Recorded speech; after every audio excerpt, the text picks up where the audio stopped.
Kumpirmado.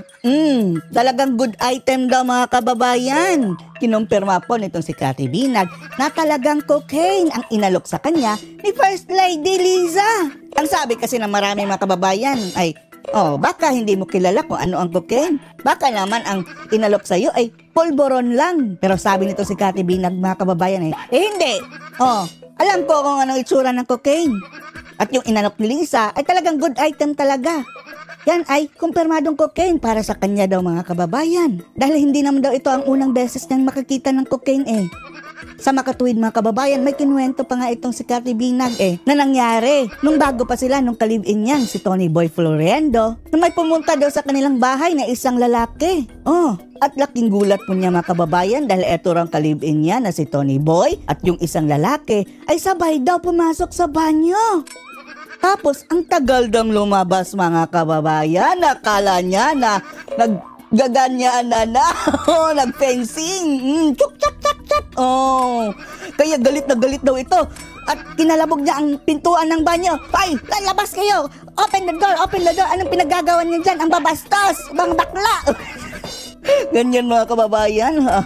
Akala niya nag-fencing na. Tapos, pag-open daw ng door, ay, doon lumantad sa kanya mga kababayan ang pulboron, cocaine. Doon nakalatag sa countertop ng banyo. At sabay hingi ng tawa daw yung lalaking bisita nila mga kababayan. Patawarin niyo ako. Panoorin po natin mga kababayan ha. Siguro yung mga next na tanong lang is halimbawa nung in-offer ka ni First Lady, how would you know that is cocaine? Do you want some? Sabi ni First Lady daw mga kababayan. Pinakita niya sa akin Pinakita sa And I've seen it. Kasi nung bago kami ni Tony Boy that time, 3 months kami, I remember. Nagtataka ako, nagsi-CR, nasa bahay niya, sa Davao, nagsi-CR sila. Tapos may kasabay siya palagi. Hindi ko na i-mention, mabait naman sa akin yung guy niya. But lalaki ha? Yung ka-live-in partner niya mga kababayan. Hi. Kasabay sa CR. So, and I'm friends with him. Baka hindi makatulog. Baka hindi makatulog. And he's a good guy. Is he in government? No, he's not. Okay. At least hindi taga-gobyerno ha? You know, then, I was, parang sabi ko, ang weird. Bakit siya? Weird. Kasi nag-CR. And it's funny kasi I thought, sandali, parang, bakla ba siya? In the house of... Sabay mag-CR, dalawang lalaki. Kuting mga kababayan na sa kung sa bahay, isa lang naman ang bowl dyan, di ba, sa isang CR? Ano ba sila? Sabay silang nagwiwi? Ganyan na, pensing-pensing ba? Kung walang ginagawang masama dyan sa CR mga kababayan, malamang bakla.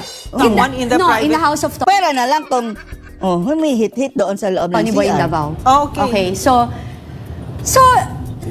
nainis ako. So, I knock. Parang sabi ko, hey, ano ginagawa niyo dyan? Labas ka kayo, ba't kayo nandyan? Ganyan ako, diba? Parang weird for me diba?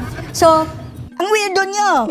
nataranta, parang narinig ko natataranta sila sa loob. Then they open the door. Ganun ako. Tapos in-open nila yung door.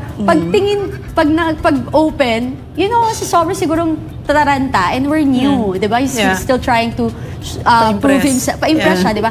Nakita ko talaga may mga tawas ba yun? Parang ganun pa nga yung tingin ko that time. Tapos hindi pa kasi ako nakakita talaga nung full na ganun before.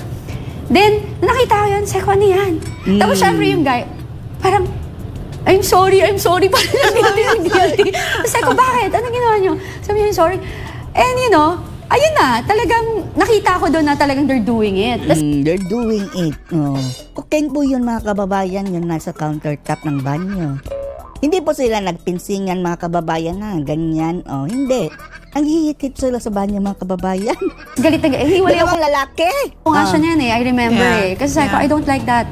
Kasi but where did they get there? At aminado naman daw si Tony Boy mga kababayan na user siya. Inamin niya daw yan mismo dito kay Cathy. At nag-sorry nga Hindi ko na uulitin. Pero once a liar, always a liar. Their supply. They have suppliers. They have suppliers. And yeah. Kasi yung baka na yung next na tanong sa'yo is that you Sino are supplier? You are not. Sino yung supplier? Hindi. Ano natin yan? Wag muna dahil mahirap na ilabas mo lahat ng baraha Makaka-prepare next sila tanong mga is, kababayan. you might not have the sufficient knowledge na for sa'yo is hindi mo naman alam na gano'n yun. So we just have to clarify that you have a previous experience na alam mo kung ano yun kasi nakita mo yun. Mayroon siyang previous experience na nakakita na siya ng cocaine dati. So alam niya cocaine. Beses, oo. At least ilang beses mo siyang nakita. And there's no doubt in your mind. And you have seen the effect while they're doing it. And I'm surrounded with them. Oh, yes. So, Everybody's doing it. Yeah. I remember yung... Pero, kasi, importante po yan mga kababayan. Dahil yung senaryo na sinasabi niya na first meeting niya with Liza Araneta, hindi pa niya alam na gumagamit pala ng coke etong mga grupong ito mga kababayan. Kaya, importante pong ma-establish na alam niya ba kung anong itsura nitong coke, nitong polvoron? Yes, alam niya dahil nahuli niya ang kanyang asawa kasama pa nga ang lalaki na andun sa banyo, nagkulong, ang tagal lumabas. Yun pala, gumagawa na ng milagro doon. Hihit-hit na ng powdery, white powdery substance. Yung interview mo kay Maharlika and that you stated na there are at least 5 times that you saw the president at this high, nakasama mo siya. When was the last time? Oh, wow, matagal na Shock. Few years back. Hindi ko ma-remember. And talaga naman mga kababayan, no? Kapag isang event, hindi mo naman talaga maaalala. Pero ang sabi nito kaya niyang mapatunayan via pictures dahil hindi daw siya nagdi-delete ng pictures mga kababayan. Pero yung ura mismong matatandaan mo? Sige, tanungin ko kayo kailan mo ba huling nakita yung classmate mo na si ganito? O example na lang, di ba? Hindi mo alam. Kailan ba yun? Di ba? Matagal na. Dahil kapag sasabihin niya mga kababayan ang exact date, January 1, 2010. Masyadong suspicious mga kababayan. Bakit alam mo? Walang normal na tao nakakaalam ng exact date ng mga event na hindi naman talaga kinakailangang tandaan. Pwera na lang kung birthday Meron nga rin nagke-question sa akin na anong ebidensya mo? Parang paano mo papatunayan nakita mo? Sabi ko may eyes. Sabi ko, my eyes, di ba?